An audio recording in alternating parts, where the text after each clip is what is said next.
Are you a podcaster? Maybe you've got that big idea and you're looking for a network to join. The multi-award-winning Ozcast network can get your content to eyes and ears all over the world. Join now for the first month free, and you could be featuring this sound at the beginning of your podcast. Ozcast. Simply head to ozcastnetwork.com for details.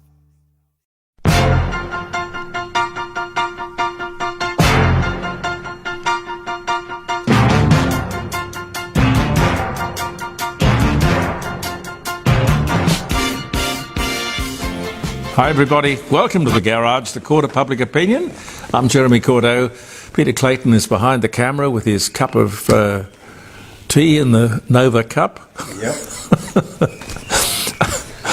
I don't know how or why I kept that, but you know, it's a relic of my last days at 5AA, I think. Welcome to the show. The Royal Tour, I think, has been a triumph so far. A few pathetic demonstrators. I don't know what King Charles makes of the welcome to country and the Aboriginal flags and all that sort of stuff. But there's been a lot of love and a lot of respect and a lot of history that I have seen since he landed.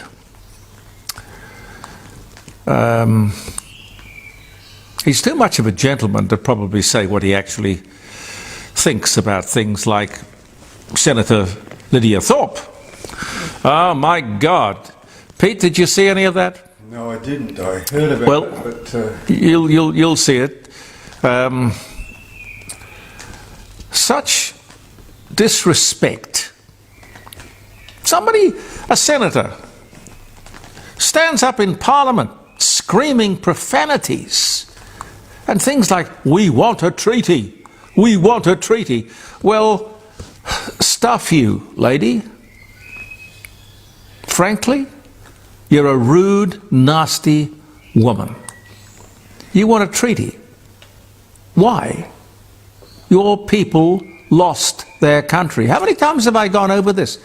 If you cannot control your borders, you will lose your country. Back in 1788, you lost your country. You cannot steal it back. You cannot annoy people into giving it to you back. Crazy woman, frankly. Anyway, she's going to stay there, of course, till the bitter end. I don't believe she will ever get re-elected.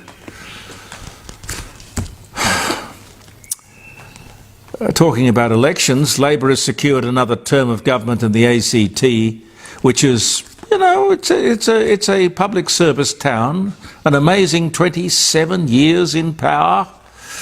It's a Labor town. It is totally different to every other jurisdiction in Australia.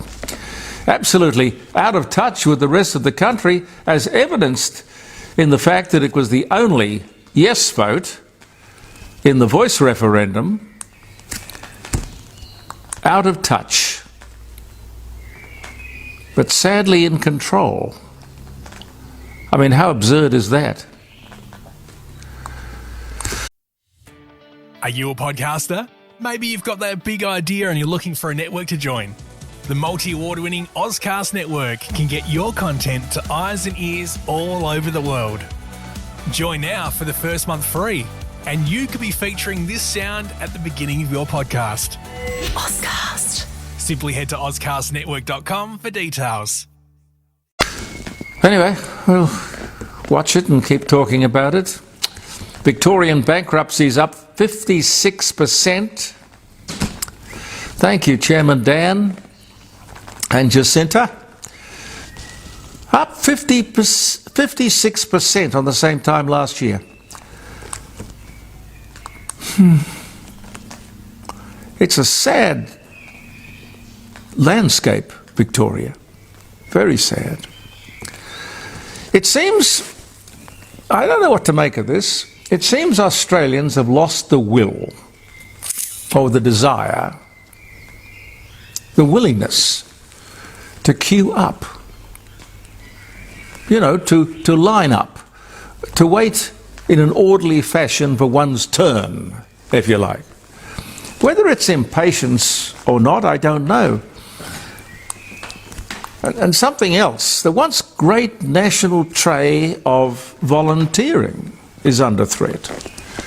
Surf Life Saving, Country Fire Service, Meals on Wheels, dozens of vital organisations, the Red Cross, people upon whom we depend, are for the first time in ages having to go out there and campaign to recruit new volunteers. And they're not finding it easy. Don't know what's behind that, but we might talk about that on Friday around the dining room table when we get together with interesting people like Professor Plimer. Paul Macon's going to drop by. We'll have a good show on Friday. Unemployment steady at 4.1%. 64,000 jobs, that's new jobs, created in the month. 64,000 new jobs created in the month. No pressure on the RBA to cut the rates at that rate. Nope. Inflation figures out before the next meeting of the bank, which will tell the bank a little bit more. That judgment will be on interest rates, well informed by those inflation figures, I would think. COP31. Don't know. Do you know anything about these COP things, Pete? No. Oh, they roam around the world. It's a kind of a travelling circus. COP31. 40,000 visitors. They're here.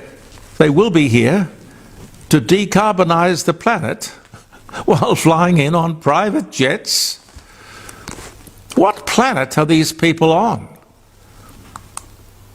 It's kind of like they're on a planet where they have no carbon footprint. They are totally above the entire business of carbon footprints. It's sort of like China and India. What a joke. They are what? I don't know, in a different atmosphere, different world. And we accept this nonsense.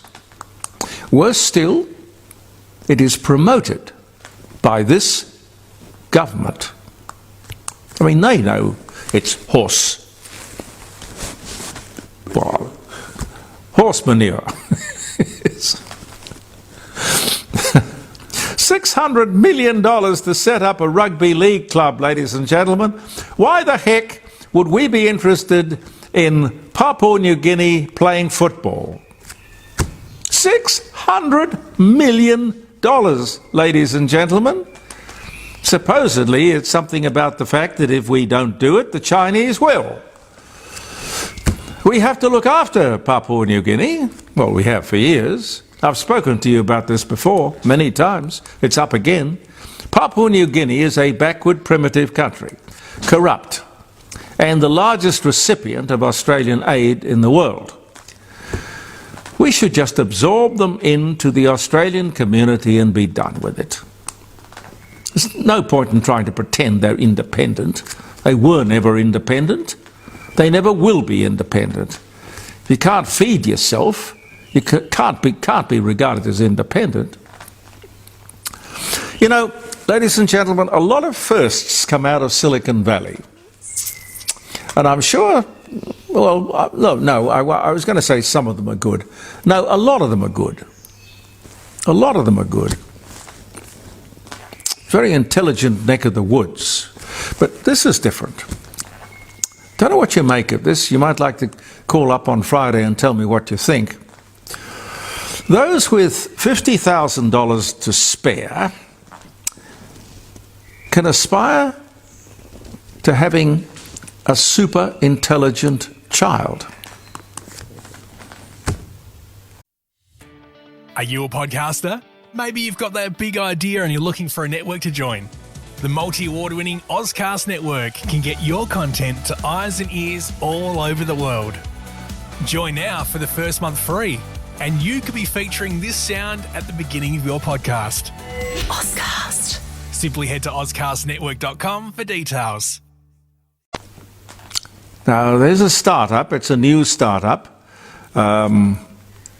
People are talking about it, offering people on IVF the opportunity to select the intelligence of their baby. With IVF, you can choose the embryo which will be fertilized and implanted. Playing God? Yes? Maybe? No.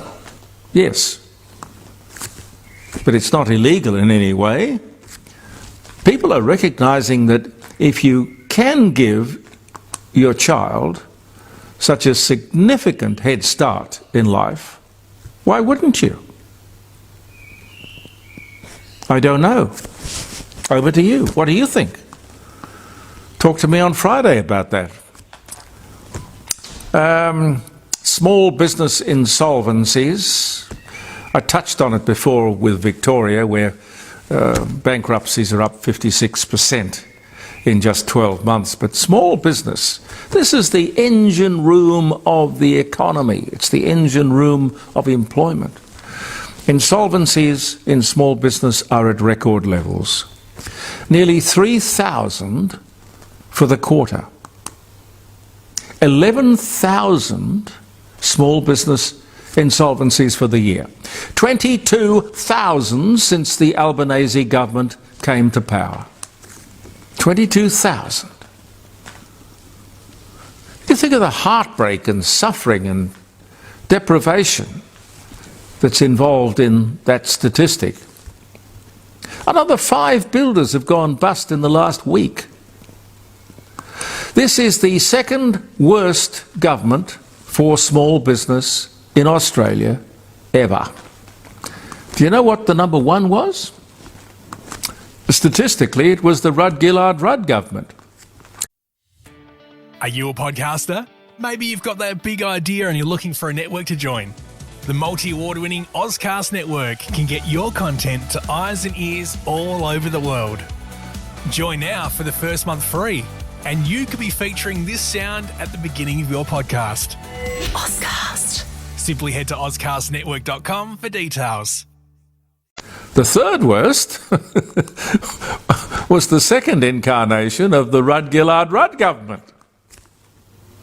What does it tell you? What does it tell you? Again, we are confronted with African gangs in Adelaide, and not just Adelaide, but Melbourne particularly, not so much Sydney and Brisbane. African gangs running, rampaging, knives, machetes. What are they doing here? Certainly not being grateful for a new start in life. Melbourne's worse than Adelaide. But who let these marauding criminals into our country in the first place? And more importantly, what is the government going to do about it? It's kind of...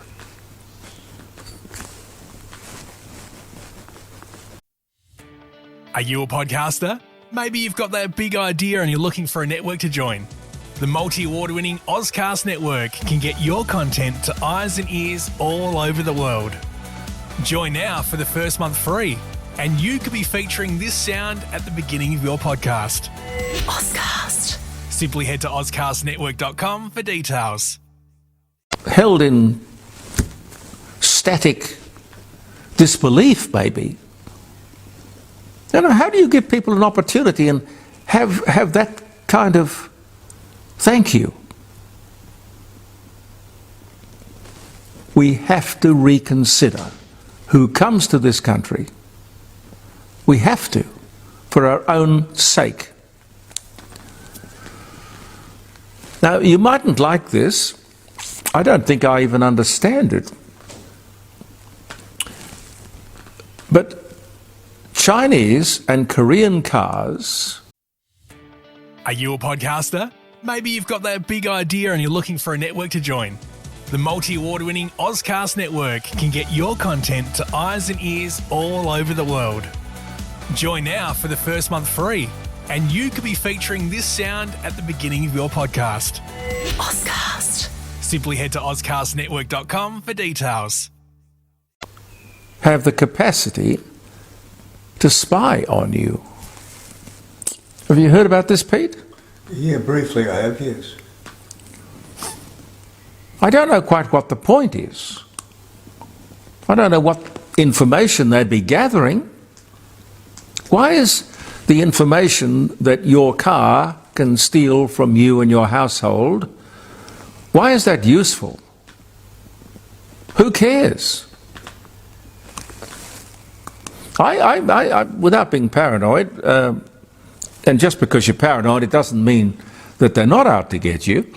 But for years I've thought that the fridge was spying on me. But I don't know. China is responsible for 28% of global manufacturing. 28%. That's thanks to their sensible decision to invest in Australian coal and cheap energy. The US, about 17%, but a fair way behind China. 17% American. They are banning all Chinese cars. Well, when I say they're banning them, first they imposed a 100% tariff, and then came this spy thing. A 100% tariff will hurt, but to name Chinese cars, particularly the electric cars, and any American car that's made in China as a spy is truly extraordinary. Landbridge, speaking of China, Landbridge, the Chinese owner of Darwin Harbour, they've signed a memorandum of understanding, an MOU, with a large Chinese port, kind of like a sister city thing, I suppose, the implications of which I do not know. But what the hell should we do? Landbridge they own the port of Darwin. I'm not sure who it is that owns the port of Newcastle, but that is another Chinese company. You cannot have a purchaser without a willing seller. And we have plenty of willing sellers around this country. Fatima Payman, you know, the ex-Labor senator, now a force within her own voice, her new party, her new political party, Australia's Voice, she calls it, Australia's Voice.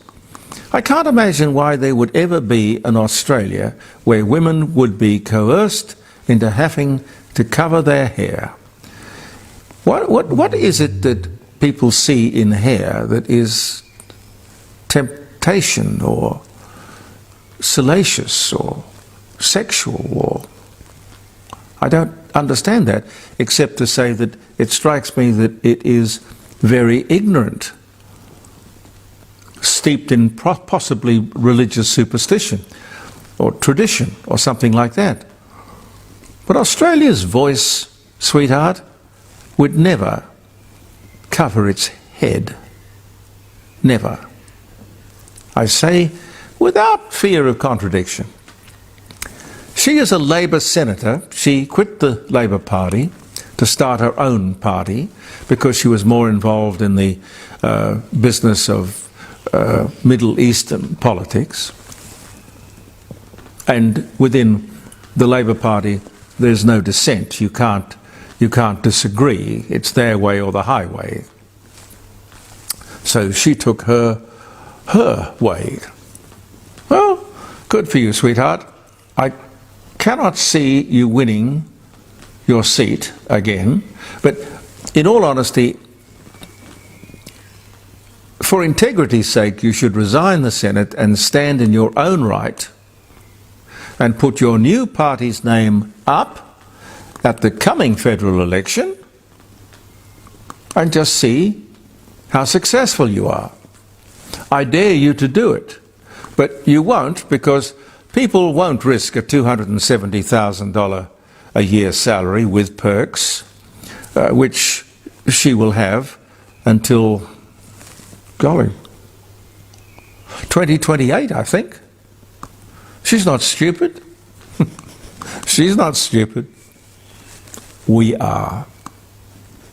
That's the problem.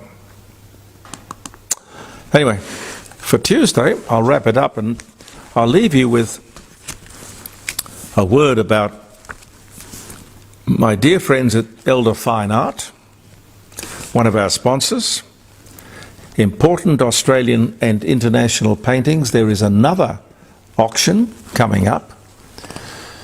So if you have any interest at all in discovering the value of a painting that might be on your wall, and maybe it's been hanging there for a generation, I don't know, but Jim Elder can tell you what it's really worth, and it might surprise you, because if you have a painting and you like it, doesn't really matter what it's worth.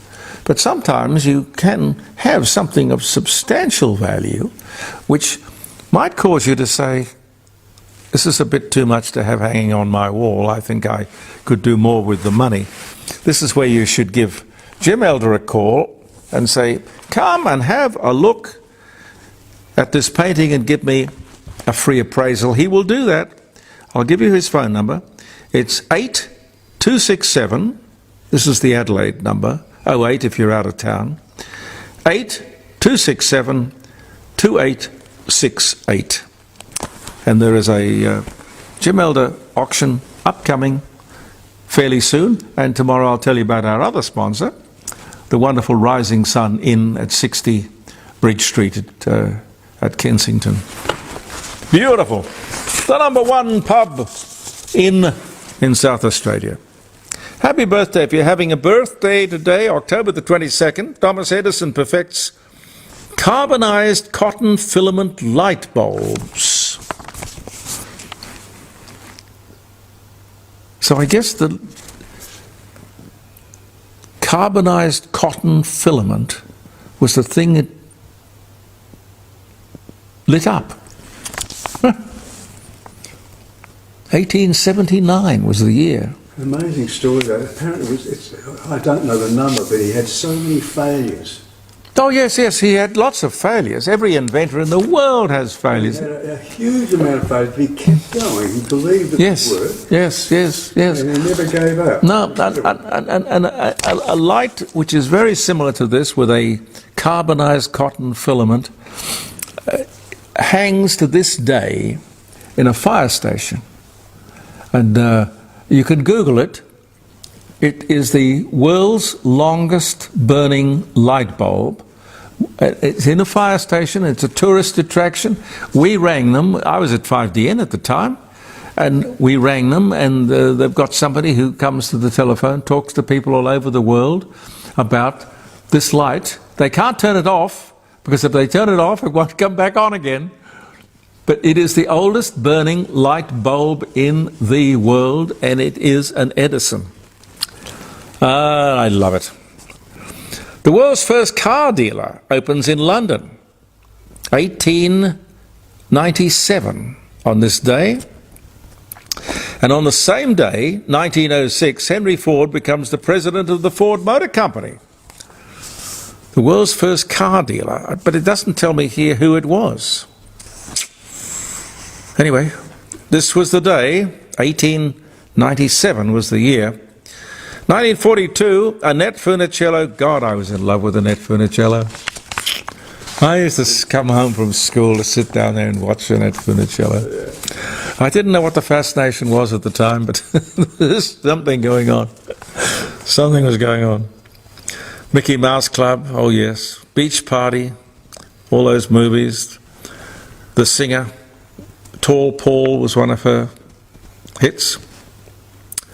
Born in Attica, New York. She died in 2013, but born this day in 1942. Paul McCartney denies greatly exaggerating the rumours of his death. on this day in 1969. 1984, Paul McCartney releases Give My Regards to Broad Street, the soundtrack, 15 years later. Joan Fontaine, the British-American Academy Award-winning actress, Gunga Din, Ivanhoe, Rebecca, born in Tokyo, Japan. She was born this day in 1917. She died in 2013. Do you know who her sister was? Yeah. Her sister was Olivia de Havilland. Oh, okay. They didn't get on. Didn't like each other. Magnus Hoss, Swedish physician who coined the word alcoholism, was the first to define the disease. He was born in Sweden. He died in 1890. Doesn't tell me what he died of, but this was the day that he was born. 1807. The Ringling Brothers' greatest show on earth buys Barnum and Bailey Circus. 1907.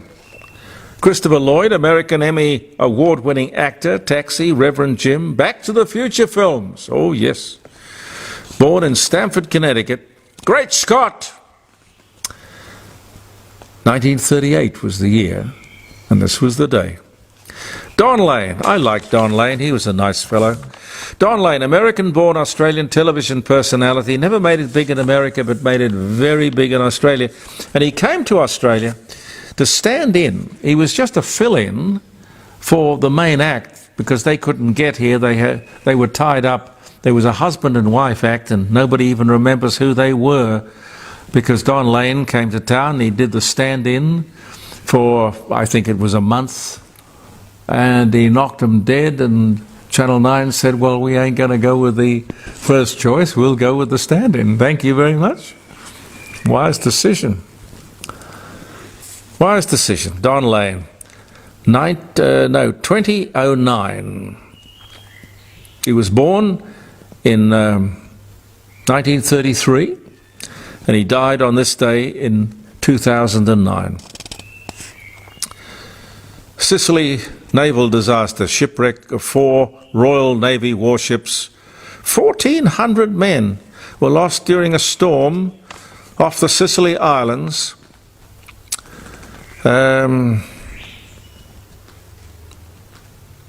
It prompted the 1714 British Act of Parliament competition to try and find longitude at sea.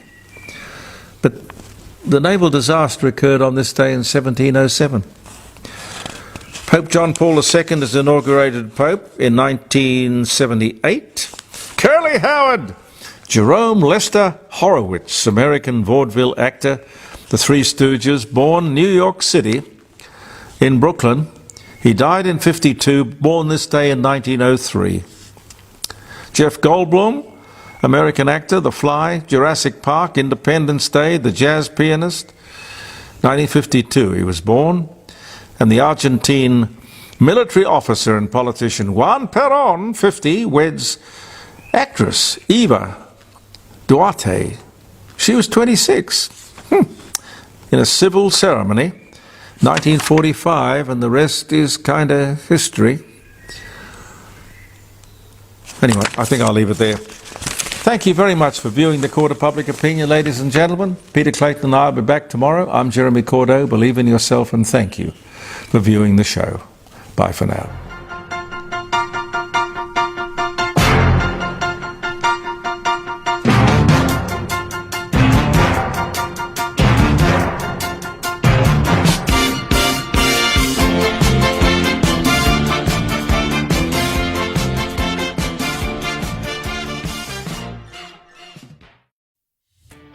Are you a podcaster? Maybe you've got that big idea and you're looking for a network to join. The multi-award-winning Ozcast network can get your content to eyes and ears all over the world.